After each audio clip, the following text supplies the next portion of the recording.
Hi, everybody. It's Miss Schwinn. Today, we are going to be taking some notes over the interview process. We are going to be working with doing some interviews over the next couple weeks in class. And so today, we will be going through the notes. As I go through these notes, you're obviously going to be writing down your own notes so you have this information for when we are working on assignments. And that way you can reference that if you need to. So the interview process is all about listening, observing, and learning. When we talked about the steps in writing a story, we knew that gathering information is a big part of that, and interviewing is one really big way that we gather information. I am a huge fan of The Office, and so I found this of Dwight. So, am I ready for this interview? False. The question is this interview ready for me? So, as the person conducting the interview, as a reporter, it's always important that you are ready and prepared for any interview that you're going to be conducting.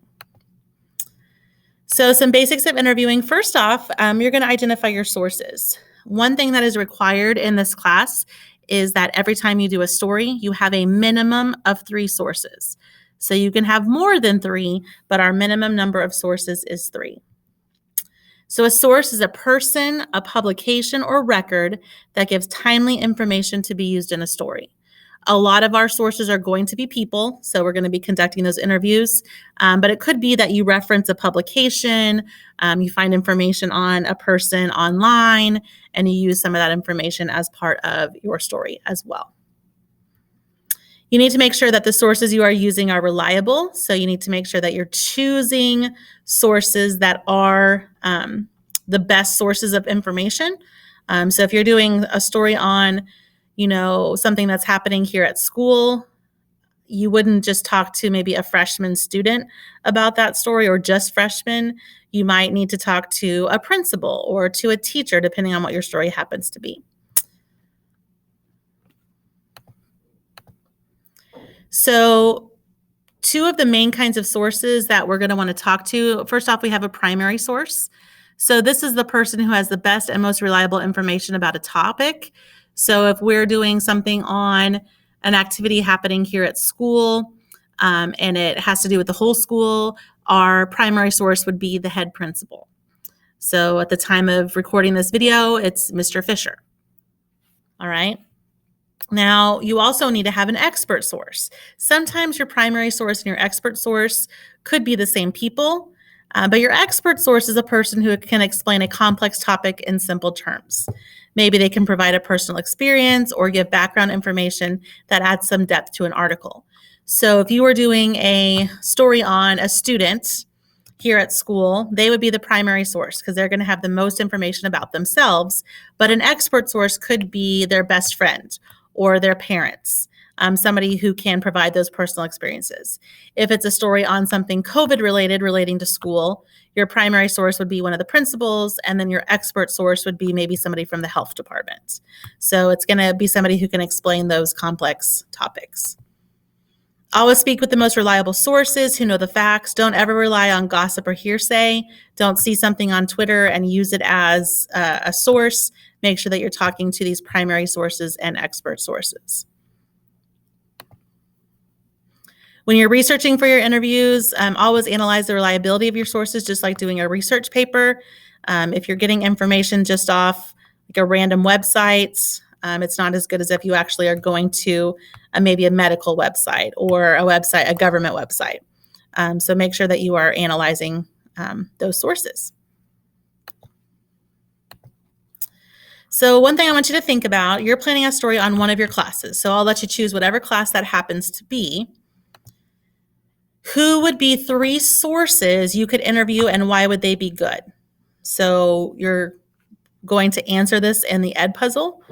So you're planning a story on one of your classes. Tell me what the class is. Tell me who your 3 sources would be and why they would be good. So let's go ahead and get into the steps of the interview process. Just like with writing a story, we have our steps. We also have steps specifically for interviewing. So before you schedule an interview, step number 1 is research. Step number 1 is figuring out the topic you're discussing, research the person you're interviewing, be over prepared and know that background information before you walk into the interview. So nothing's worse than walking into an interview that you haven't researched and asking questions that are silly to ask as somebody who you're interviewing. So you wouldn't go into interview Mr. Fisher and ask a question like, so what's your job here at Emporia High School? Okay, you should know that he's the head principal. So make sure that you are researching the person you're interviewing, the topic you're discussing, so that you are prepared. Before you meet, you want to prepare and write your questions. So we're going to be doing this step today at the end of the block. So you're going to write your questions, prepare at least 7 questions. So I always tell my students to kind of over-prepare, especially when they're talking to their expert sources. You want to avoid questions that can be answered with a simple yes or no. You should know what angle your story is taking. So we know that if you're doing a feature on somebody, you don't just want to do a feature on them. You're going to find something about them that there's a specific angle.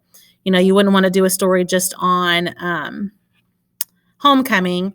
You could do a story on the candidates specifically. Then you also need to prepare how you're going to record the interview. Is this just a phone interview? Are you doing paper and pencil? Are you actually recording a video? What's the way that you're going to actually record that interview? Again, before you meet, prepare for what might happen. So if you've chosen to record the video, make sure you have extra batteries or a power source. Make sure that you have, an extra memory card, batteries for your microphone, extra pencils, extra paper, those kinds of things. And then bring that research with you. Make sure you have your research that you're able to then reference. So if you want a comment from your source on something specific, on a photo or another story that you've seen, bring that, show it to them, and then they can make those comments on it. Once you have scheduled the interview, you're all prepared, ready to go. Before you ask the questions, before you actually start the interview, make sure you get there early so that you could take control of the room. So especially if you're recording, you want to make sure that you have a nice area to do that, where you have good lighting, where it's not going to be super loud, all of that. Then you want to review your research and your list of prepared questions, and then also be prepared with other questions that you can be thinking about that you may need to step into following that. Again, before we actually start asking questions, we're going to introduce. You're going to introduce yourself. Just say, hi, I'm so-and-so with so-and-so, or, for this class, you would say, hi, I'm Laura. I am doing this interview for my 21st century journalism class. So that way they know what it's for. And then also always at the beginning, say, thank you so much for taking the time to answer my questions. If you are going to record the interview, whether that's on your phone or with a video, make sure you tell them how that's going to happen so that they are prepared. As we get into step number 4, step number 4 is where you're going to kind of get them started with the questions. So this is before the big questions happen, before you really get into your interview. You'll turn on that recording device, and the biggest thing you need to do at the very beginning all the time is have them say and spell their name. So it's nice to have a recording of them saying and spelling their name. Can you say your name for me? How do you spell it? And then also, what's your title or what grade are you in? So that way you have that information for your story. And also, if you're doing an interview, a video interview, you have it to put in what we call the lower third. So make sure that they are doing that. All right, as we move into step number 5, we're going to get into our questioning.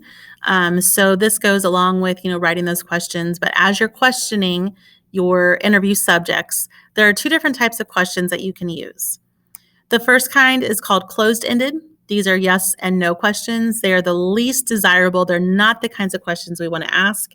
Sometimes we do have to ask them just because we need to know that information, but they're not good quotable quotes. And that's what we're looking for when we do interviews. We're looking for things that they say that really add their voice to the story. So the second kind of questions that you can ask are open-ended. These usually begin with how or describe. They are ones that allow your interview subject to talk a little bit more to get a good quote. So we're going to be shooting for open-ended questions. So open-ended questions are a question that is structured to allow the interview subject to give a long response. And that's what we're looking for, that quotable information. They don't allow for a simple one-word answer. A lot of times students will then say why if they only get a one-word answer. We want to write our questions so that people are answering them with more than just a yes, no, or one single simple word, one-word answer. So let's look at the following. Do you like your new classes? This is a simple switch. That's a yes or no. If I say, what do you like about your new classes? If I don't like my classes, I can still answer that question. I can say, I really don't like any of my classes, my new classes. And that's better than a no. If I say, what do you like about your new classes? And you say, oh, I really like how we do this, this, and this, you're getting a better response than a yes or a no. Are you excited for the 4-day weekend? What are your plans for the 4-day weekend would be a way to change that. And I have for the 4-day weekend. Sorry, I just saw that typo. Finally, we have, did you have a good summer? You could say things like, what did you do over the summer? What are some things that stand out from your summer? So if you can answer yes or no, you need to reword your question. And you can't just add the word why. Do you like your new classes? Why? So when we say, what do you like about your new classes? Then you are able to answer more fully. So some more examples. Closed-ended question, were you excited to win? An open-ended question would be describe what went through your mind when your foot hit home plate and you knew you'd won. So asking them to describe or tell me about what went through your mind or, something like that. During the interview, you may find that you have more questions to ask. So you have your 7 questions that you've written beforehand, but maybe your interview subject says something that really sparks another question that you may have. So these are called follow-up questions. This is an interview question that's intended to get a source to further explain or expand upon a previous answer. So maybe I say something about how, in my classes, we really like to do hands-on activities. Maybe your question is, what kinds of hands-on activities do you do? So that's what we consider a follow-up question, because maybe you didn't know that I would say that, but you want to find out more about it.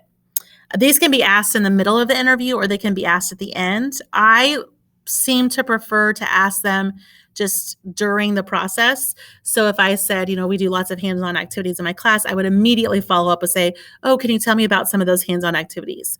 You can also wait until the very end and just say, I have some follow-up questions, and you can reference. So when you said this in your interview, what more did you want to say about that? Or can you tell me more about this specific thing that we talked about earlier? It's really up to personal preference. They can add more details to your story. They can give you more information that you weren't necessarily intending on getting before. And so it's just a good way to get more details on things that maybe you didn't know to ask in the first place. All right. You want to keep your interview conversational, but you want to also make sure that you maintain control. So as a student, sometimes this is hard, especially when we're interviewing adults. But it's really important that you're listening actively. So especially if you are recording the interview on video, I've had students interview me before and they'll record, and then they'll ask the questions and not really even look up. It's very good to listen actively to, once they finish, respond. If they say something you don't understand, ask them to clarify, ask them to explain it. Even if you're recording, make sure that you've got some pen and paper handy. So you're writing down some of what they're saying. That also makes it much more obvious that you're paying attention, that you're listening. It's important that when you're doing video interviews, you're not talking over them. So that way you can use all the quotes that they're saying, but you can definitely nod along. And then after they've finished talking, give them a good response. So something that you should remember is it's okay for there to be a little bit of silence.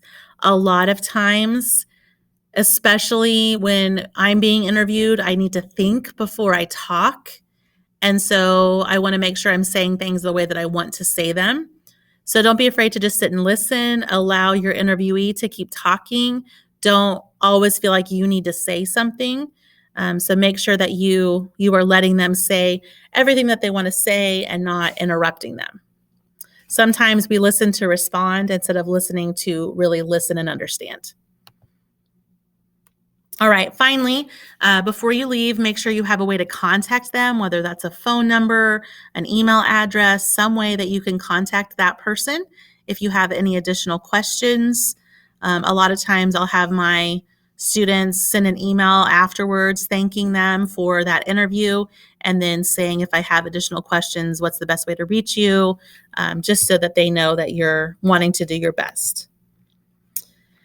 After you've completed the interview, you're going to come back to your workspace and fact check the information they gave you. If they gave you dates and names and times and locations, you want to make sure you have all that factually checked. You can also call and let them know that they're going to be quoted in the story. When it's going to be made public, just say thank you again. I'm going to publish the story on this day. I appreciate you letting me interview you. You can always run something by them if you have a question as you are getting ready to write your story. So to review, we're going to do some research prior to conducting any interviews. We're going to prepare our questions. We're going to prepare where that's going to take place and how we're going to record it. We're going to make sure we always arrive early. We're conversational in our interviews. Make sure that we're checking our recording equipment before we actually begin. A lot of times we have sound issues, so I always make sure that they run at once, check for the sound, and then go again. Conduct the interview with open-ended questions. Make sure you're getting their name and the spelling of their name, all that basic information. At the end, get contact information if you have more questions, and then also make sure you fact check and transcribe your notes. So we are going to be conducting an interview in class, next class time. And so now that you've finished watching the video and taking your notes, using some of what you know about me, you can also research me if you want to. I have Instagram, you can check me out, Google, you can go to the school website, different places that you can find information on me. And I want you to come up with a minimum of 7 questions. Your questions should be open-ended. They should be about a specific angle. So you may find that, I don't know, you may know that I went to K-State. So maybe you want to focus all your questions on college and what my college experience was like. Maybe you know that I'm the Stuco sponsor. So maybe you want to ask questions specifically about that. Maybe you want to ask questions about my family. Maybe you want to ask questions about being a teacher and what that was like. You need to figure out what angle you're going to use, and then make sure that all your questions that you're writing are seeking to gain more information about that chosen angle. We're going to tomorrow, I'll have you tell me kind of what your angle is that you're thinking of asking questions about. If we have multiple people asking the same types of questions, I may have you guys break up into breakout rooms and get information, kind of share each other's information, what you've written down for questions, those kinds of things. And then we're actually going to be conducting the interview. You guys are going to be interviewing me, whether you're in person or at home. Each of you will have to ask a couple questions during that interview. So that's what's going to be coming up. This is information just about the interview process. And if you have any questions, you can, as always, email me and let me know.